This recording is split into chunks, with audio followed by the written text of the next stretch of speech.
Hi, Emmanuel Garibay here, and behind me we have the new Chevy Captiva. You may not be able to find this in new vehicle showrooms because it is not available to the public. It's only available as a fleet rental.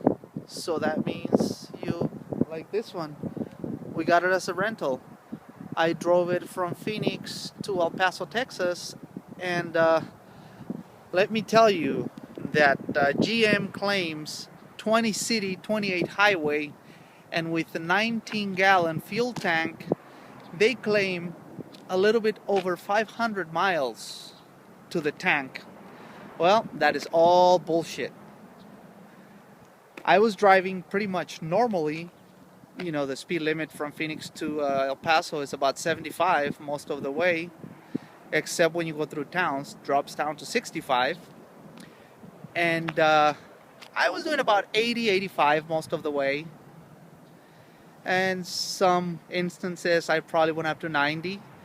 And let me tell you, I got 20 miles to the gallon. So Chevy, I mean, unless you drive 55, you probably can get the 28 miles to the gallon.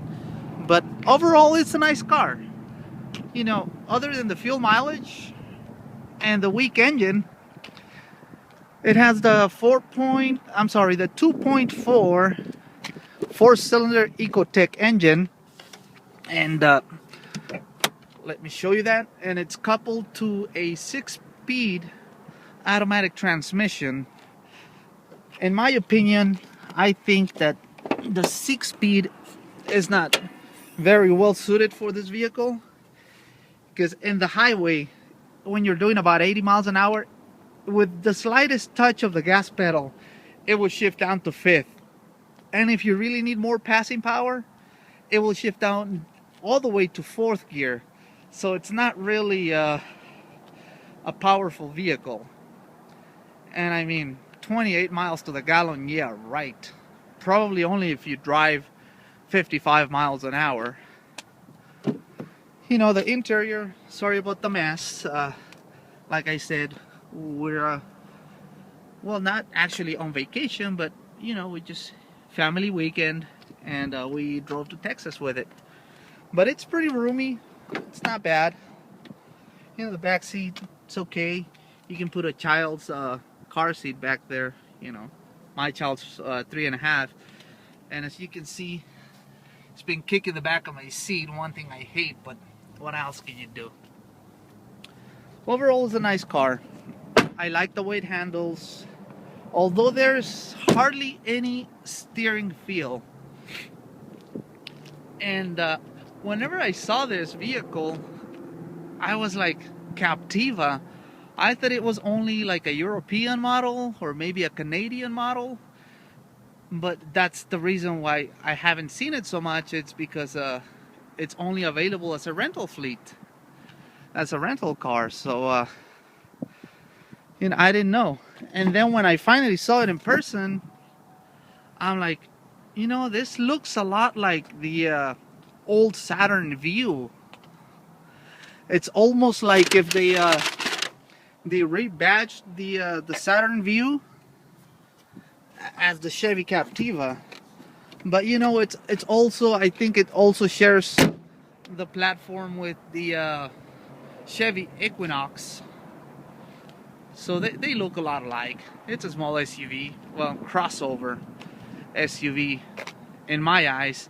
An SUV must be in a truck chassis, rear wheel drive. So crossover would be the proper term for it. There you go. It's a nice looking car, but you know, definitely not for my taste. 28 miles to the gallon rated. You know, that's what Chevy claims, but come on. I only got 20. Very disappointing. Here we go. The back seat. Oh, here's another thing I would like to show you guys. Let's see. Let's get in here and start it up and stuff. Let's see. These buttons right here, they're for your trip computer. whenever I got in it and I saw those buttons, I'm like, oh, cool, it has lane departure. And I don't know, I thought this was like the head-up display or something. I'm like, oh man, it's really loaded. But no, unfortunately, this one here is the trip computer, and this other one does something else. But obviously, there's no head-up display or nothing.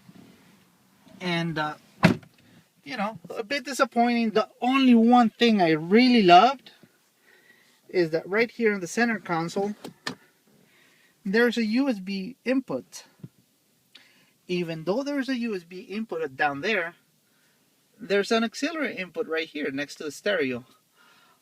But if you have an iPhone or an iPod, if you just hook it down there to the USB without using the auxiliary port, all of your music goes directly to the stereo system. I thought that was pretty neat, because most systems that I've seen in other cars, they require you to hook up the USB and the auxiliary. So that's something very neat, I thought. Well, here, let's start it up. It's a very quiet car. I mean, it's a stock car. Let me open the door again so get a little bit better sound. Uh-oh. Has a rev limiter. I didn't know that. Barely finding that out. So, let's see. It's on park. You try to mash the throttle. Right there, it's all the way down, staying at 4,000 RPM. And this is what I was telling you guys about. If you hit that little button with the road and the clouds, that's all it does. It goes from odometer, trip meter, second trip meter, range, average fuel economy, used fuel, and instant fuel economy. That other one with the eye on it and the little car painted, I guess it just goes through a few settings here and there. And this other one,